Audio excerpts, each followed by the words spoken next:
Nagpaligsahan ang kinatawan mula sa mga paaralan sa street dancing competition na idinaos bilang bahagi ng Giniacan Festival sa Baroy, Lanao del Norte.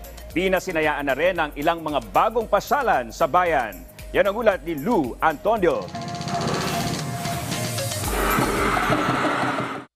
Naging makulay at masaya ang naging selebrasyon ng Giniacan Festival sa Baroy, Lanao del Norte matapos ang 4 na taong pagkaudlot ng okasyon dahil sa pandemya. Isinasagawa ang okasyon kasabay ng pista ni Senior Santo Niño, ang patron saint ng Baroy. Ang bayan ng Baroy ay kilala bilang clay town ng Lanao del Norte dahil sa mayamang deposit ng clay na ginagamit sa pottery. Ang Giniacan ay nagmula sa salitang gio na isang paraan ng pag-refine ng clay sa pamamagitan ng pagtapak dito. 4 na contingent ang nagpasiklaban sa Invitational Giniacan Festival Street Dancing Competition. Itinanghal na Grand Champion ng Lanao del Norte National Comprehensive High School at naiuwi ang 100,000 pisong cash prize.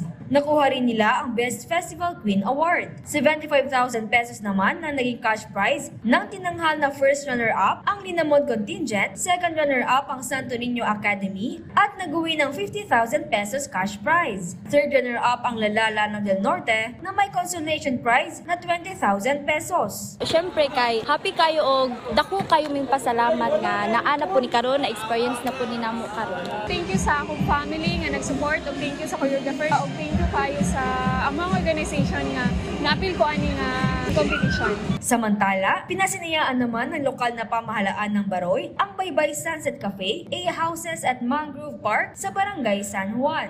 Main attraction ang mga cottages, floating cottages at A-houses na maaaring tuluyan ng mga local and foreign tourists. Perfect din ang lugar para masilayan ang pamosong sunset sa Panguil Bay. Akong i-invite ang mga katauhan no, sa iba-ibang munisipyo na ako'y girehab na sa San Juan location. Sa una, seaside na siya kung may iba kabalo mo. So, karon akong girehab. So, hopefully malipay mo na inyong makita nga nindot kaayo nga suruyan. Lou Antonio ng PIA Iligan City, Lanao del Norte para sa Bayan.